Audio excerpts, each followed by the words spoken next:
안녕하세요, 키빗입니다. 이번 주제는 블록체인이 가짜약을 없앨 수 있을까? 입니다. 이번엔 약에 대해 살펴볼까 합니다. 가짜약의 한 해 시장 규모가 매년 약 200조 정도입니다. 정말 어마어마하죠? 경제학적인 문제도 심각하지만 이 가짜약이 주는 위협은 환자의 생명과 직결됩니다. 가짜약을 먹는 환자는 당연히 호전되지 않을 뿐더러 생명을 위협받기도 합니다. 단순한 가짜약도 문제지만 원산지를 조작한다거나 일부 성분이 빠져있다던가 등등 실제 유통 과정에서의 문제들도 굉장히 복잡, 다단한 상황입니다. 그래서 그 문제를 해결할 만한 블록체인의 다양한 시도를 소개합니다. 블록체인, 가짜약을 근절한다. 미국에서는 2013년에 드럭 서플라이 체인 세큐리티 액트 DSCSA가 제정됐습니다. 10년의 계획을 가지고 약을 추적, 인증하고 불법 약물을 근절하기 위한 청사진을 그리고 있습니다. 그리고 그 중심에는 블록체인이 있습니다. 법이 제정되고 세계적인 포럼도 진행될 만큼 물류와 블록체인의 연계에 대한 관심도는 높은데요. 실제로 도입하기에도 적합하며 도입 시기도 빠를 것으로 예상됩니다. 블록체인은 세계적인 안전한 물류 시스템을 위한 국가적 전략에 아주 잘 들어맞는다.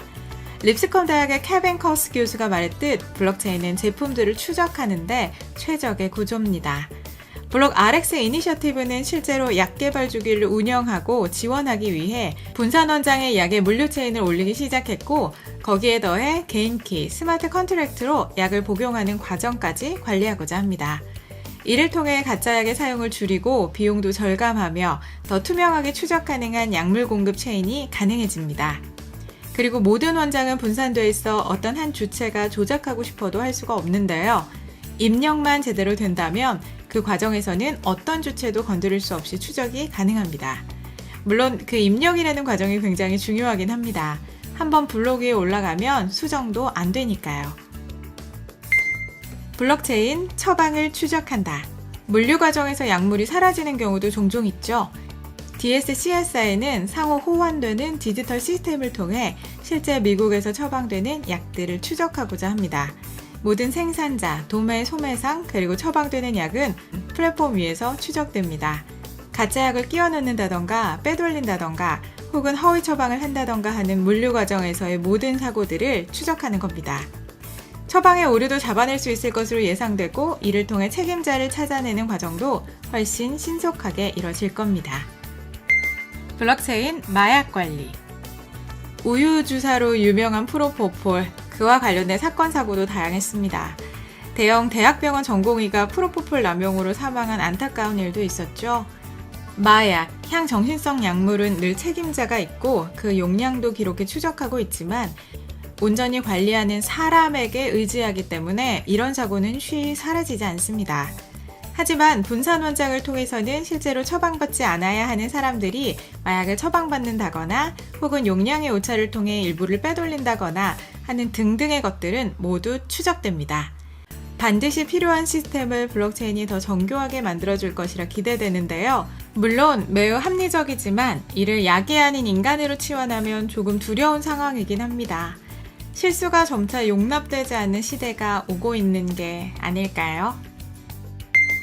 블록체인, 성분, 온도를 관리한다.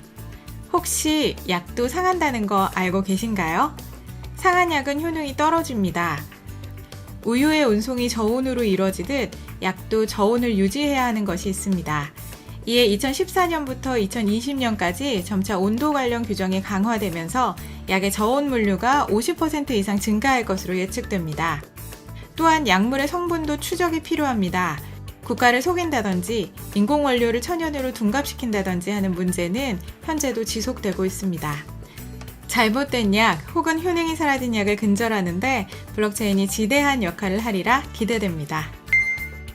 지금까지의 내용을 소개하면서 몇 가지 의문이 생기는데요. 그럼 블록체인의 키와 실제 원료 혹은 약물은 어떻게 연결되어야 할까요? 실제 손은 원산지 추적을 바코드 기반으로 하고 있어 비교적 익숙합니다.